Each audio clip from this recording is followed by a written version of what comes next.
Praise the Lord. आज की सुबह के लिए प्रभु यीशु मसीह का हम धन्यवाद करते हैं कि परमेश्वर पिता ने एक समय दिया है उसकी सेवा महिमा करने का। प्यारो, फिर एक बार आज बहुत ही मुख्य विषय पर प्रभु के वचन से हम बात करेंगे, सीखेंगे, जानेंगे कि आज की सुबह परमेश्वर का वचन हमसे आज क्या बात करता है। जी हाँ, आज हम जो वचन सीखने जा रहे हैं वो है उसे एक मौका दो। जी हाँ, ये वचन है उसे एक मौका दो। वो कौन है जिसे मौका देना है? ये सारी बातों को आज परमेश्वर के वचन से हम समझने का और जानने का प्रयास करेंगे। प्यारो, जब हम मौके की बात करते हैं तो मौका बहुत खास होता है, जिसे अवसर कहा जा सकता है, जिसे चांस कहा जा सकता है। ये बहुत खास होता है मेरे प्यारो। एक मौका किसी की जिंदगी बदल सकता है। क्या आप जानते इस बात को? किसी को दिया गया एक मौका किसी की जिंदगी बदल सकता है। बहुत सारे लोग ऐसे आपके आसपास में मिलेंगे जो आपको ये गवाहियां जरूर देंगे कि मुझे परमेश्वर ने एक मौका दिया था और उस मौके की वजह से मेरी जिंदगी बदल गई। कई लोग कहेंगे मुझे फलाने जॉब के लिए एक मौका मिल गया था, मुझे मेरी स्टडी के लिए मौका मिल गया था, मुझे मेरे लाइफ के लिए एक मौका मिल गया था, मेरी बीमारी में से चंगा होने का मुझे एक मौका मिल गया था और आज मैं इस प्रकार से जी रहा हूं। प्यारो, अब वो गवाहियां आपको ज्यादा प्रोत्साहित करेगी जो ये बताएंगे कि वो मौके ने उनकी जिंदगी बदल डाली। लेकिन कई बार मौका न देना, सुनिएगा, कई बार मौका न देना ये एक अन्याय हो सकता है।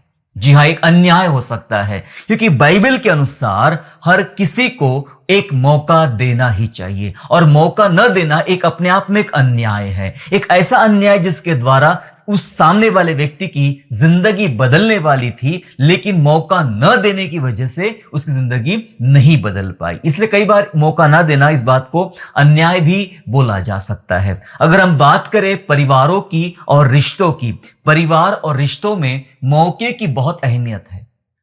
जी हाँ, मौके की बहुत अहमियत है। मैंने कई सारे पति पत्नियों को कुछ विषय पर विवाद करते हुए देखा और वे सोच रहे थे कहीं एक मौका मिल जाए, हमें एक मौका मिल जाए कि दोनों का मेल मिलाप हो जाए। कई लोग कई वर्षों से अलग अलग रहते हैं और वो मौके की तलाश में है कि कहीं एक मौका मिल जाए कि हमारी सुलह हो जाए और हम एक साथ रहना शुरू कर दें।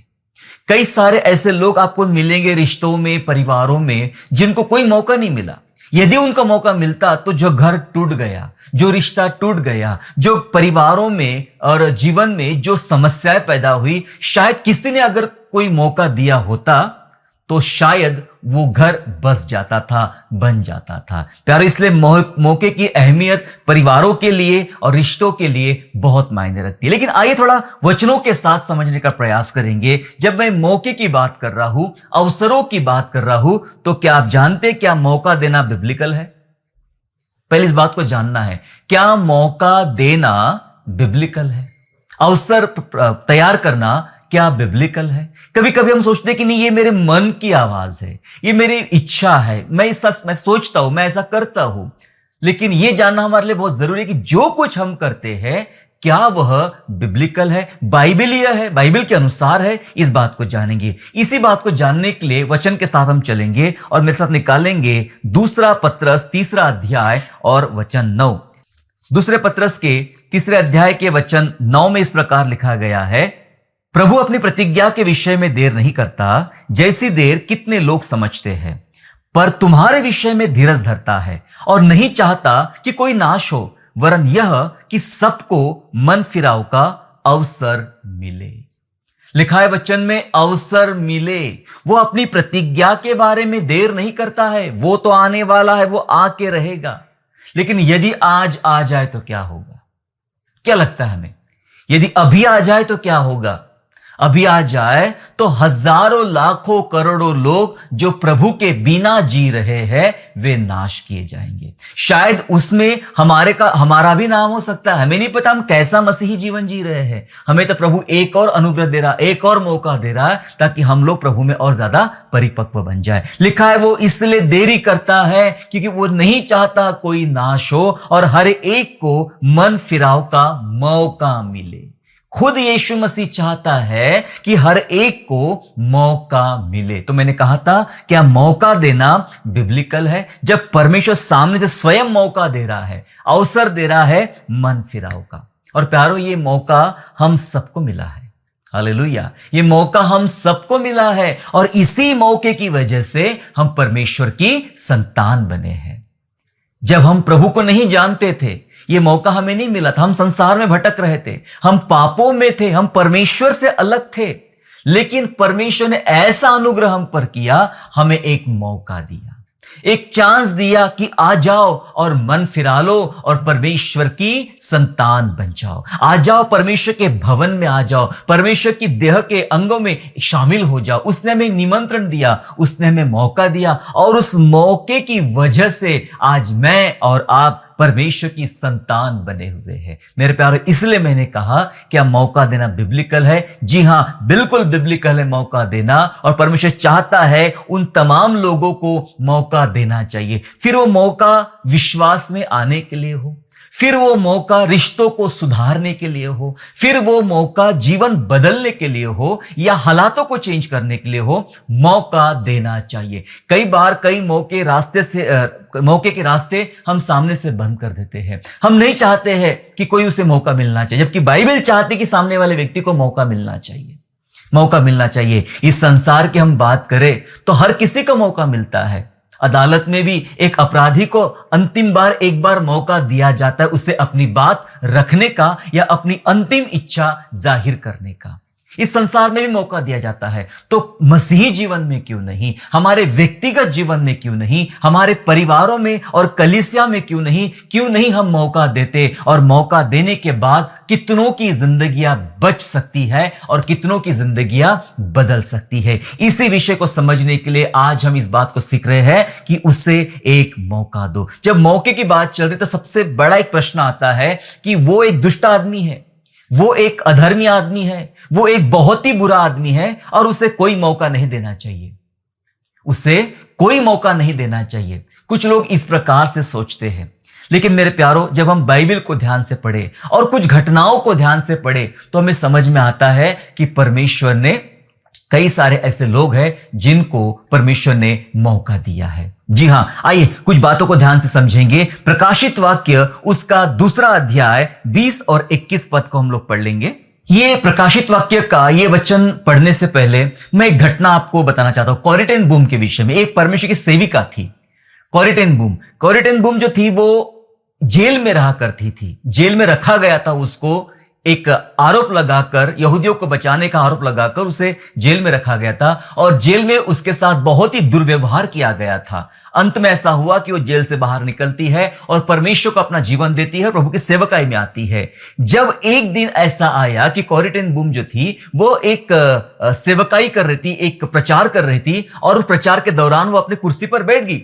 मीटिंग खत्म हो गया, कुर्सी पर बैठ गई। सामने से एक आदमी आया, एक बड़ी सी हैट पहनकर एक आदमी आया और उसने हाथ सामने की ओर बढ़ाया और उसने एक शब्द कहा, परमेश्वर ने मुझे मौका दिया है, परमेश्वर ने मुझे क्षमा किया है, क्या आप भी मुझे क्षमा कर सकती है? क्या आप भी मुझे मौका दे सकती है? कॉरी टेन बूम ने उसकी तरफ नजर किया और देखा कि ये तो वही आदमी है, उस जेल का जेलर हुआ करता था और हम तमाम महिलाओं के संग बहुत दुर्व्यवहार किया करता था। उसका मन तैयार नहीं था, परंतु उसने परमेश्वर से मदद मांगी और उसने अपना हाथ बढ़ाया और कहा, यदि परमेश्वर ने तुम्हें क्षमा कर दिया है तो मैं भी तुम्हें क्षमा कर देती हूं। जी हां, इसलिए मैंने कहा जब हम मौका देने की बात करते हैं तो यही प्रश्न सामने आता है कि क्या इस इतने बुरे आदमी को, इतने बुरे व्यक्ति को मौका देना चाहिए? और मैंने जब कहा था कि इस वचन को पढ़ेंगे, प्रकाशित वाक्य 2 अध्याय और उसका 20 और 21, रेवलेशन चैप्टर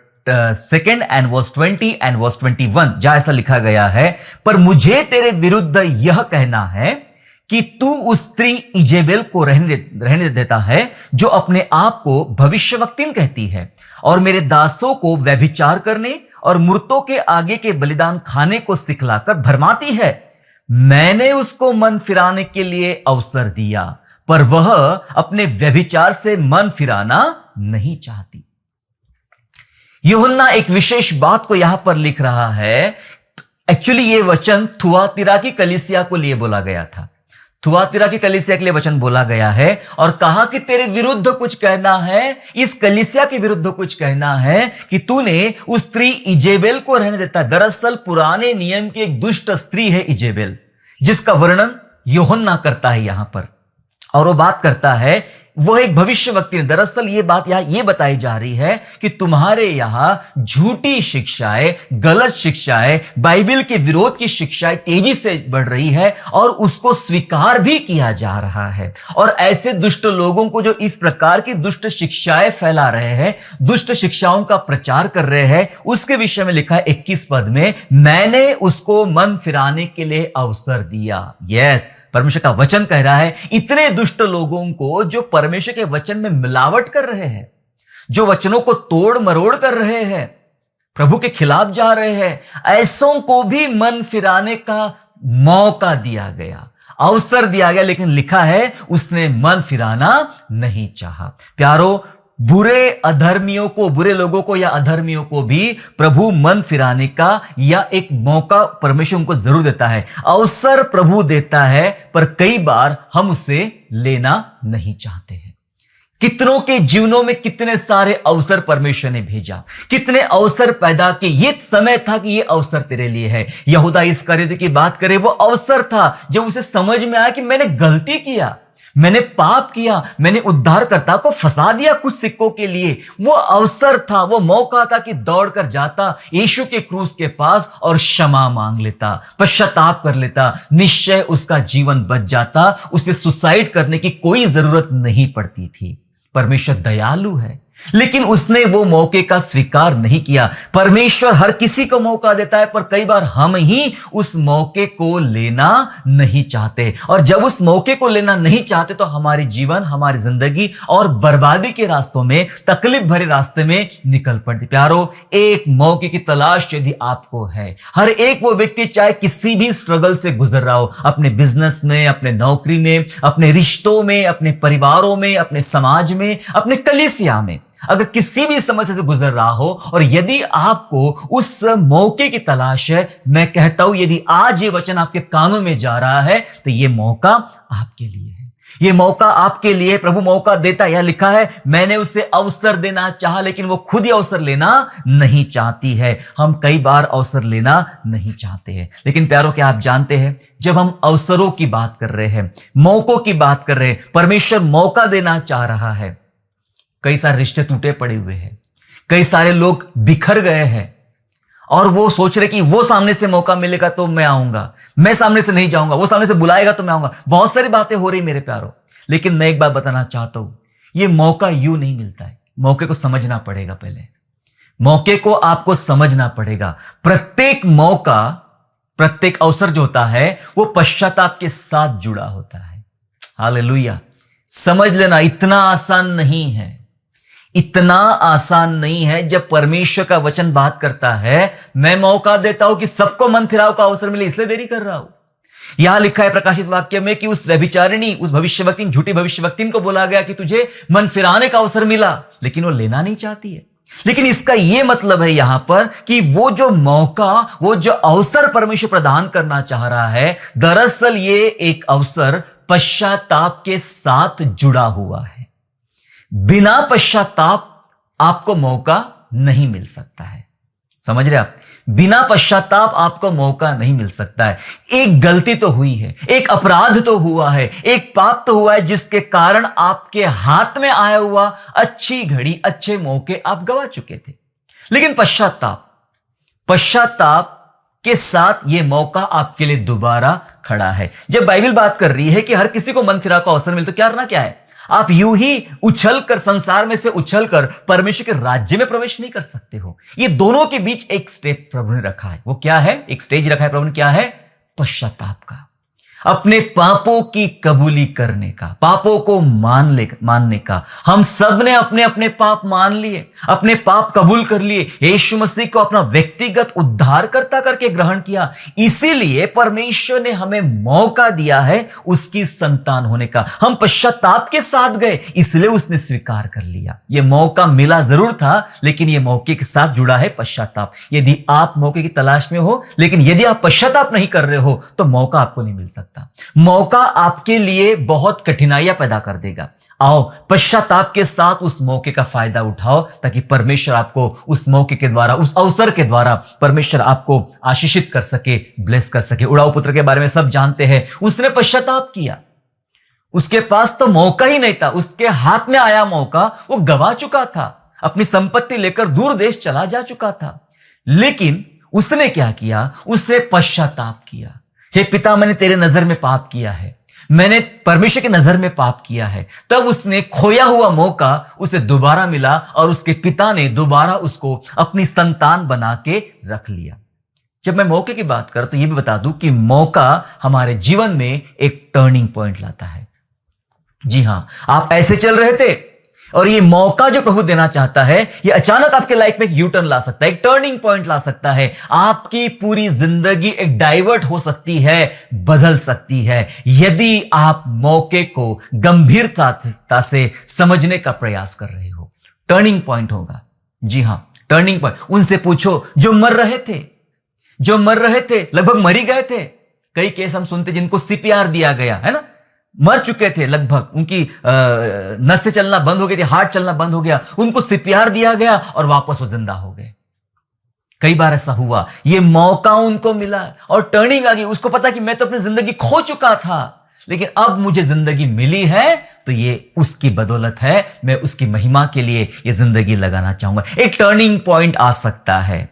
मुझे नहीं लगता कि उड़ाऊ पुत्र ने दोबारा वो गलती किया होगा जो उसने पहले कभी किया था, क्योंकि उसे ये जो मौका मिला था, ये मौका इतना अद्भुत था, वो दोबारा उसको गंवाना नहीं चाहता था। एक बार बेटा होने का पद वो खो चुका था, लेकिन परमेश्वर ने उसे स्वीकार कर लिया, अर्थात उसके पिता ने स्वीकार कर लिया और वो मौका दोबारा नहीं खोना चाहता था। प्यारो, ये मौका टर्निंग पॉइंट लाता है हमारे जीवनों में।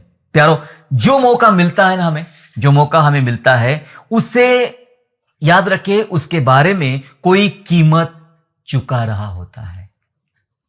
कभी कभी लगता है ये बहुत इजीली मिल गया मुझे मौका, बड़ी आसानी से मिल गया मुझे मौका। बिल्कुल भी नहीं, बिल्कुल भी नहीं। ये मौका जो मिल रहा है उसकी कोई कीमत चुका रहा है, कोई कीमत चुका रहा है। जी हां, कीमत चुका रहा है। कीमत चुकाए बगैर आपको मौका नहीं मिल सकता। हम अगर अपने उद्धार की बात करें तो हमें जो उद्धार मिला है, हमें जो मौका मिला है, इसके लिए कीमत चुकाएगी किसने? प्रभु यीशु मसीह नासरी ने। प्रभु यीशु ने कीमत चुकाई है, क्रूस पर अपना प्राण दिया है, उसकी वजह से मौका मिला है, वरना यह मौका हम गवा चुके थे। ये मौका हमारा नहीं था, ये मौका हम गवा चुके थे मेरे प्यारों। यीशु ने कीमत चुकाई, इसलिए हमें प्रभु के पास आने का और उसकी संतान होने का मौका मिला है। तो याद रखें, हर एक मौके के पीछे कीमत चुकाई जाती है। आपको मौका यूं नहीं मिलता है, उसके पीछे कीमत चुकाई जाती है। अगर बाइबल से बात करूं, मैं बाइबल से बात करूं उनेसिमुस की। उनेसिमुस कौन था? फिलोमोन के पास से भागा हुआ एक गुलाम था। उनेसिमुस फिलोमोन के पास से भागा हुआ एक गुलाम था और उसकी मुलाकात जेल में होती है पौलुस से, और पौलुस के द्वारा वो उद्धार प्राप्त करता है। पौलुस के द्वारा, उसके वचनों से प्रभु यीशु मसीह को स्वीकार करता है, उद्धार प्राप्त करता है। और जब पौलुस फिलोमोन को पत्र लिखता है तो कहता है, ये मेरे हृदय का टुकड़ा है जो मेरी कैद में मुझसे पैदा हुआ है। सुना आपने क्या कहा पौलुस ने? पौलुस फिलोमोन के पास उनेसिमुस को भेजता है। जब वो जाता है तो चिट्ठी भेजता है, पत्री लिखता है, और पत्री में बहुत खास बात लिखता है। बात कर रहा है फिलोमोन से कि हे फिलोमोन, तू उनेसिमुस को एक मौका दे दे। वो तेरे पास से भाग गया था, वो तेरे पास से चला गया था, लेकिन अब उसका जिंदगी बदल। मैंने पहले कहा, ये पहले स्टेज होते हैं पश्चाताप के स्टेज, एक टर्निंग पॉइंट होता है। ये तमाम परिवर्तन उनेसिमुस के अंदर पौलुस ने नोटिस किया, उसी के बाद उसके लिए मौके की तैयारी की जा रही है। इसलिए फिलोमोन को पत्र लिखता है, कहता है कि उनेसिमुस को तू एक मौका दे, उनेसिमुस को तू स्वीकार कर ले। पढ़ेंगे वचनों के साथ, हम समझेंगे क्या हो रहा था। पढ़ेंगे फिलोमन, उसका पहला अध्याय 18 और 19, 17, 18, 19 ऐसा कहता है, सो यदि तू मुझे सहभागी समझता है तो उसे इस प्रकार ग्रहण कर जैसे मुझे, और यदि उसने तेरी कुछ हानि की है या उस पर तेरा कुछ आता है तो मेरे नाम पर लिख ले। मैं पौलुस अपने हाथ से लिखता हूं कि मैं आप भर दूंगा, और इसके कहने की कुछ आवश्यकता नहीं कि मेरा कर्ज जो तुझ पर है वह तू ही है। लिखा है, फिलोमन को पत्र लिखता है, पौलुस कहता है कि जैसे मुझे स्वीकार करता है तू, वैसे उनेसिमुस को भी तू स्वीकार कर ले, ग्रहण कर ले, उसे एक बार वापस आने का मौका दे।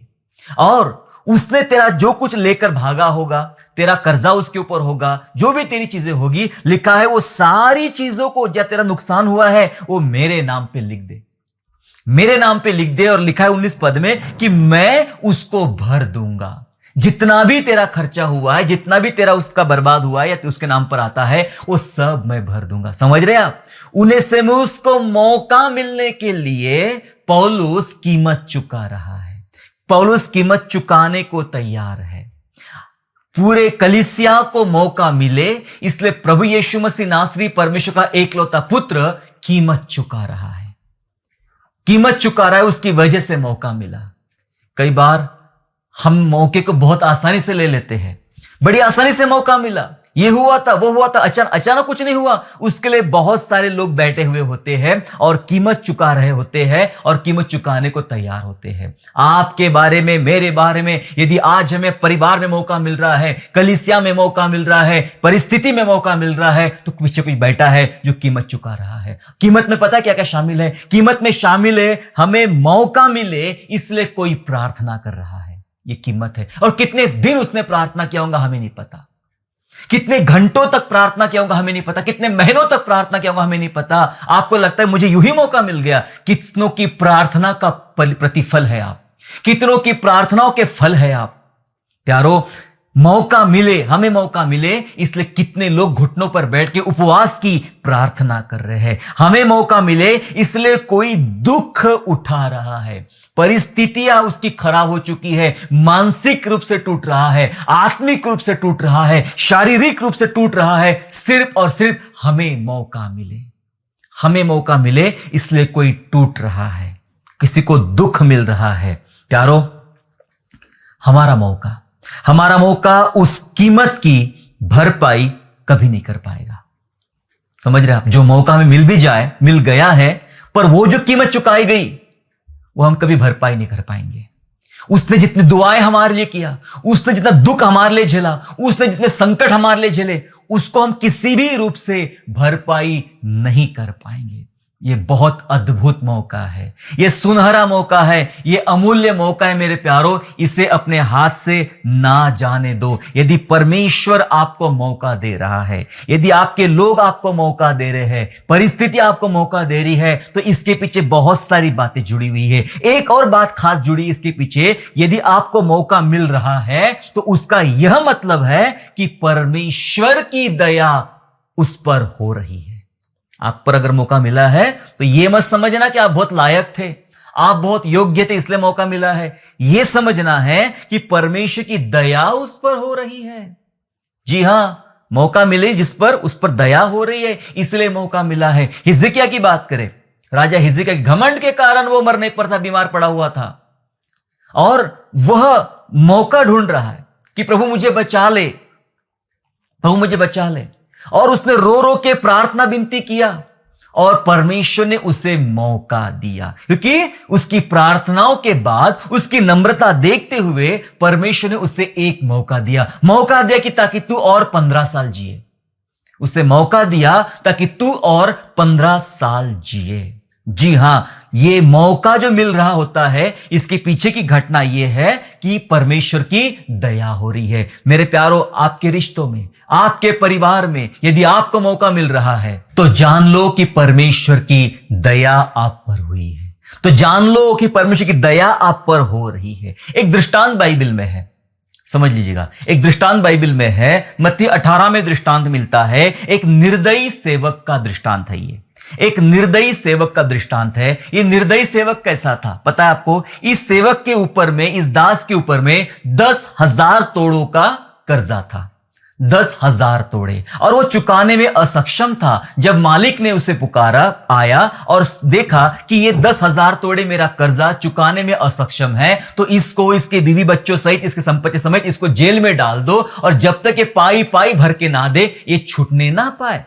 तो उसने माफी मांगी, प्रभु मुझे माफ कर दो, स्वामी मुझे माफ कर दो, मैं नहीं चुका सकता हूं, मैं चुकाने में असक्षम हूं, लेकिन मैं बाद में कर दूंगा कुछ। तो मालिक ने माफ कर, ठीक है भाई, तेरे 10,000 तोड़े, ये बहुत बड़ा अमाउंट है, ये माफ किए जाते हैं। वो खुशी खुशी वहां से निकलता है, और रास्ते में उसको, उस दास को, उसका एक सेवक मिलता है जो उसका कर्जदार था। इसके पास से कर्जा लिया था। कितना लिया था कर्जा? ये मात्र 100 दिनार का कर्जा था। 100 दिनार लिए थे। इसने उसका कॉलर पकड़ा, ए भाई तू मेरे 100 दिनार कब वापस कर रहा? उसने हाथ जोड़ के वही वाली बात कहा कि मालिक मुझे माफ कर दो, मैं बिल्कुल नहीं दे पाता हूं, मैं नहीं दे पा रहा हूं, मेरी परिस्थिति नहीं है पैसा देने की। तो उसको उठाकर जेल में बंदी गृह में डाल दिया कि इसने मेरा पैसा नहीं चुकाया करके। और यह खबर उस मालिक को पड़ गई जिसका यह आदमी 10,000 तोड़े का कर्जदार था। उसे बहुत बुरा लगा, और बुरा लगने के बाद उसने उसको पकड़ के लाया और क्या किया पता है? क्या कहा? सुनिए सुनिए, ध्यान से सुनिएगा। मत्ती रचित सुसमाचार अध्याय 18 और वचन 32 और 33, gospel of Matthew chapter 18 and verse 32 and 33 ऐसा लिखा गया है। तब उसके स्वामी ने उसको बुलाकर उससे कहा, हे दुष्ट दास, तूने जो मुझसे विनती की तो मैंने तेरा वह पूरा कर्ज क्षमा कर दिया। सो जैसा मैंने तुझ पर दया की वैसे ही क्या तुझे भी अपने संगी दास पर दया करना नहीं चाहिए था? जैसे मैंने तुझ पर दया किया, तेरे 10,000 तोड़े माफ कर दिए, कि तूने अपने दास 100 दिनार वाले को क्यों नहीं माफ कर दिया? इस कारण उसे उठाकर अंधेर कुंड में डाल दिया गया। मेरे प्यारो, हमें जो मौका मिला है हम वो मौका दूसरों को भी दें, दूसरों को भी मौका मिले। ये बाइबल हमें सिखा रही है। मौका मिल रहा है, इसका मतलब है कि बहुत दया हुई है आपके ऊपर में, बहुत अनुग्रह हुआ है आपके ऊपर में। कई बार आप में से ऐसे लोग होंगे जो सामने वाले व्यक्ति को मौका नहीं देना चाहते हैं। आप कठोर हो चुके हैं, आप एकदम से ऐसे हो चुके हैं कि भाई कुछ भी हो जाए, मैं उसे कोई मौका देना चाहता नहीं हूं, सारे रास्ते बंद कर देना चाहता हूं। परमेश्वर कहता है, यदि तुझे मौका मिला है तो तू क्यों नहीं उसे मौका देता है? जी हां, हमें मौका देना चाहिए। अगर आपको कभी मौका मिला है तो आज आपकी बारी है कि आज आप सामने वाले को मौका दें। जी हां, यही बात को हम सीख रहे हैं आज परमेश्वर के वचनों में से। आखिरी बात बता के खत्म करना चाहता हूं। जब मौके की बात कर ही रहे हैं और इतने सारे हमारे लिए संसाधन खुले हैं कि हमें मौका प्रभु देना चाह रहा है, लेकिन इसके बीच एक अलग ही बात खड़ी है, और बात वो है कि मौके हमेशा नहीं मिलते हैं। याद रखें, मौके हमेशा नहीं मिलते हैं, इसलिए जितना जल्दी हो सके उस मौके का लाभ उठा ले। हमेशा नहीं मिलते। आज मिला है तो उठा लो, आज मौका मिला है तो उठा लो, हमेशा मौके का लाभ नहीं मिलेगा। बाइबल में एक ऐसा भी आदमी है, बहुत सारे लोगों को मौके मिले बाइबल में, पर एक ऐसा भी आदमी जिसको मौका ही नहीं मिला, जिसने बहुत मेहनत किया मौका पाने के लिए पर मौका नहीं मिला। हो सकता है आप में से ऐसे बहुत सारे लोग होंगे जो मौका, अरे आज नहीं तो कल नहीं तो परसों, बहुत मौके, हमेशा मौके नहीं मिलेंगे। सुन लो, एक वचन आखिरी पढ़ के खत्म करना चाहता हूं। इब्रानियों की पत्री में 12वां अध्याय 16-17 पद निकालेंगे। Hebrews chapter 12 and verse 16 and 17 कहता है, ऐसा ना हो कि कोई जन व्यभिचारी या एसाव के नाई अधर्मी हो, जिसने एक बार के भोजन के बदले अपने पहिलौटे होने का पद बेच डाला। तुम जानते हो कि बाद में जब उसने आशीष पानी चाही तो अयोग्य गिना गया, और आंसू बहा कर खोजने पर भी मन फिराव का अवसर उसे नहीं मिला। आंसू बहाकर भी उसे मन फिराने का मौका दोबारा नहीं मिला एसाव के बारे में। जी हां, मौके हमेशा नहीं मिलते हैं। एसाव को तो नहीं मिला, क्या आप एसाव तो नहीं है? मौका हमेशा नहीं मिलेगा। अगर आज मौका आपको इंतजार कर रहा है, मौका आपसे कह रहा है कि मेरे पास आ जाओ, तो आओ उस मौके के पास चले। मैंने जैसे कहा, स्टेप बाय स्टेप पश्चाताप के साथ हमको आना पड़ेगा। हमें वो मौका प्रभु देना चाहता है। ये मौका आपके लाइफ में एक टर्निंग पॉइंट लेकर आएगा। इस मौका पाने के लिए बहुत सारे लोग कीमत चुका रहे आपके लिए, या आप कीमत चुका रहे उसको मौका देने के लिए। उसके बावजूद भी उस कीमत की भरपाई कभी भी नहीं कर पाएंगे आप, जो मौका परमेश्वर ने आपको दिया है। आज इस संदेश समाप्ति के दौरान मैं आपसे कहना चाहता हूं, यदि परमेश्वर आज आपको मौका दे रहा है तो उस मौके का फायदा उठा ले। इस मौके के द्वारा अपने परमेश्वर की महिमा करे। परमेश्वर आप सबको आशीष दे। पश्चाताप करे, पश्चाताप के साथ जाए। आपके रिश्ते टूट चुके हैं, कई वर्षों से टूट चुके हैं, आज पश्चाताप करे। मौका खड़ा है, टूटा हुआ रिश्ता जुड़ जाएगा यीशु मसीह के नाम से। आज परिवार टूटे हैं, पति पत्नी टूट चुके हैं, बच्चे टूट चुके हैं, बिखर चुका है परिवार, आज जुड़ सकता है। सिर्फ पश्चाताप के साथ आने की बारी है। मौका आपका इंतजार कर रहा है। हालेलुया। इस मौका उठा ले मेरे प्यारो। और एक और मौका महत्वपूर्ण वो है, यदि आपने उद्धार नहीं पाया है तो अभी भी यीशु मसीह कलवरी क्रूस पर से हाथ फैलाकर आपको मौका दे रहा है। आ जाओ मेरे पास, अभी भी मौका है उद्धार पाने के लिए। मौका ले लो, परमेश्वर इस मौके के द्वारा आपको आशीषित करे। दुआ करेंगे। पिता, यीशु के नाम से आपका हम धन्यवाद करते प्रभु आपको कि आपने सच में हमें मौका दिया। बहुत सारे जन हैं पिता दुनिया में जिनके पास मौके नहीं मिले, लेकिन आपने मौका दिया और मौका देकर अपने संतान बनाए। हम धन्यवाद करते हैं। आज हमारी बारी है पिता परमेश्वर। बहुत सारे लोग प्रभु जिनको हमें मौका देने की जरूरत है, बहुत सारे लोगों को मौका मिल रहा है, वो लेना नहीं चाह रहे हैं। पवित्र आत्मा विनती करते ये मौका उन्हें मिल जाए ताकि उनकी जिंदगियां बदल जाए, ताकि उनका मन बदल जाए, ताकि उनकी परिस्थितियां बदल जाए। प्रभु जी हालेलुया, हम प्रार्थना करते हैं पिता परमेश्वर इस मौके के द्वारा सच में जिंदगियों में एक उजाला आए, जिंदगियां सुनहरी बन जाए, ऐसा हम अनुग्रह मांगते पिता। टूटे हुए रिश्ते जुड़ जाए, टूटे हुए घर जुड़ जाए, टूटा हुआ बिजनेस जुड़ जाए, टूटी हुई नौकरी जुड़ जाए पिता राजा, टूटे हुए घटनाएं जुड़ जाए पिता परमेश्वर। दुआ करता ईश्वर राजा, जिनके मनों में एक खटास पैदा हुई है, जिनका हृदय टूट चुका है, जो परेशान हो चुके हैं, जो विवादित हो चुके हैं, जो विभाजित हो चुके हैं, मैं ऐसे लोगों के लिए दुआ करता ईश्वर राजा। प्रभु उनको ये मौका समझ में आए और इस मौके के द्वारा मसीह के पास लौटाए, इस मौके के द्वारा परिवारों के पास लौटाए और इस मौके के द्वारा परमेश्वर की महिमा करे। दया मांगते हैं, अपना अनुग्रह कर, अपनी आशीष कर और अपनी महिमा कर पिता। उन्हें सेमुस के समान पिताजी हर एक व्यक्ति को मौका दे ताकि वो लौटे फिलोमोन के पास जाए। पौलुस के समान हर एक व्यक्ति को तैयार कर पिता ताकि वो कीमत चुकाए उस लौटने वाले, मौका प्राप्त करने वाले व्यक्ति के लिए। पवित्र आत्मा सहायता कर, हमें ऐसे व्यक्ति बना प्रभु। धन्यवाद स्तुति कर, धन्यवाद के साथ उद्धार करता प्रभु यीशु के नाम से प्रार्थना मांगते, सुनिए और दया से कबूल कीजिए। आमीन। आशा करता हूँ आज के संदेश के द्वारा आपने आशीष प्राप्त किया है। यदि सचमुच आपने आशीष प्राप्त किया है तो इस संदेश को दूसरों के साथ शेयर कीजिए और हमारे दूसरे भी संदेशों को सुनने के लिए हमारे चैनल को सब्सक्राइब करें और नोटिफिकेशन के लिए बेल आइकन को दबाइए। और हाँ, यीशु पर विश्वास करना ना छोड़े, वो आपको आशीषमय स्थानों की ओर आगे ले जाएगा। God bless you all.